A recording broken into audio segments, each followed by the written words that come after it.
পাওয়া যায়।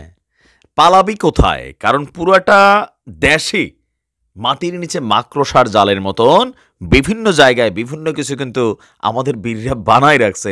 টের পাইছো না? মনে করছো যে এই জায়গাগুলো দখল করে এখানে নানান কাহিনী করব, আর এরপরে এইখানে বসাই আমাদের বীরদের উপরে বা আমাদের সাধারণ মানুষের উপরে তোরা ঘটনা ঘটাবি।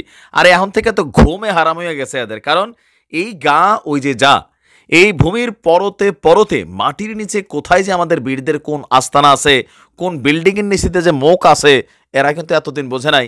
আর যখন এই বিষয়টা সামনে আসছে তখনই কিন্তু টেনশানে আতঙ্কে এদের রাইতের ঘুম হারাম। কারণ কখন যে নিচের থেকে উঠাইসা ঠুস ঠুস ঠুস করে শেষ করে দেয় অথবা পুরোটা ভবন উড়াই দেয়।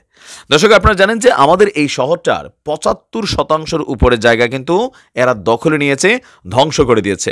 আর এই শহরের ভেতরে অভিযান চালানোর জন্য এরা বেশ কিছু জায়গাতে নিজেদের সামরিক ঘাঁটি ওই যে সীমান্ত থেকে ভেতরে আইনা বা এদের সেনা ছাউনি ব্যারাক ট্যারাক বানাইছে। এমনই একটা হচ্ছে আমাদের এই ভূমির মেডিকেল ল্যাবরেটরি। এটা গত কয়েকদিন আগে এরা এখানে ব্যাপক ধ্বংসযজ্ঞ চালাইয়া ছিনাই নিয়েছিল। এখন আসেন ঘটনা কি, ছিনাই নেওয়ার পর এরা কিন্তু এটা কন্ট্রোলিং করতেছে, এখানে যদি কেউ ঢুকতে না পারে। আর যেহেতু হাসপাতাল ছিল, বেড টেড আছে, মনে করছে এখানে রাত্রে ঘুমাবে টুমাবে। গা ওই যে যা সেখানে ইসালের দখলের দায়িত্বে নেওয়া মেডিকেল ল্যাবরেটরিটির নিচে মিলেছে আমাদের বীরদের রকেট তৈরিতে ব্যবহৃত অস্ত্র কারখানা।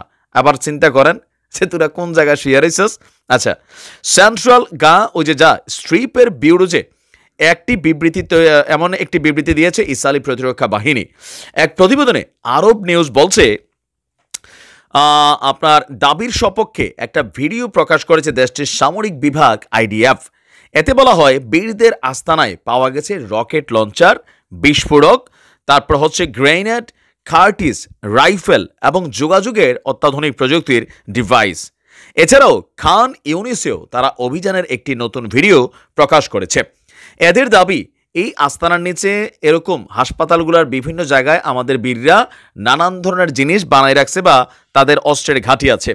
অভিযানে বীর যোদ্ধাদের বড় ধরনের প্রাণহানি ঘটেছে বলে এরা দাবি করছে। এখন আসেন এখানে একটা বিষয় আছে। আমি আপনাদেরকে আজকে একটা ভিডিও দিয়েছিলাম যে বাংলাদেশের পক্ষ থেকে ওআইসিতে আমাদের যেই তথ্য প্রতিমন্ত্রী আছেন আরাফাত ভাই, তিনি একটা দাবি করছিলেন ইসরায়েলিদের অপপ্রচারের বিরুদ্ধে আপনার এদেরকে ঠুইকা দেওয়া। এরাই যে গুজব ধরনের নিউজ দেয়, এটা সত্য।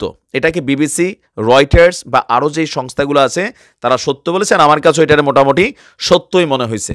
তবে এরা বিভিন্ন সময় বড় বড় অভিযান চালানোর জন্য হাসপাতাল বা শরণার্থী ক্যাম্পগুলোতেও এরকম ভুয়া ভিডিও বানাইয়া ধরেন ছাইরাতে দিয়া বলে যে এখানে আছে, এটা দখল করতে হবে, আমরা এখানে অভিযান চালাবো। কিন্তু এইটাতে যেটা করছে এইটা সত্য।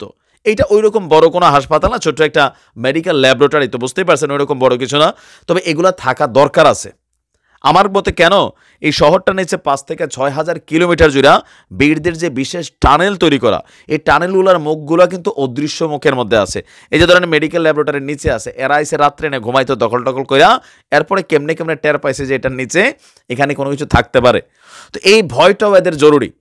আর এরা বেশিরভাগ সময় ওই যে মিথ্যা প্রতিবেদন দেয় যে বীরদের এটা করছে সেটা করছে। এগুলো হচ্ছে মাঝে মাঝে বোগাস দিয়া বীরদের মধ্যে একটা ভয় তৈরির চেষ্টা করে, আর আন্তর্জাতিকভাবে আমাদের বীরদেরকে একটা সন্ত্রাসী গোষ্ঠী হিসাবেই দেখানোর চেষ্টা করে। আর তোরা যেটি করস এটি কিচ্ছু না। এই মাটিতে ঘুমাইবা নিশ্চিন্তে সেই দিন নাই।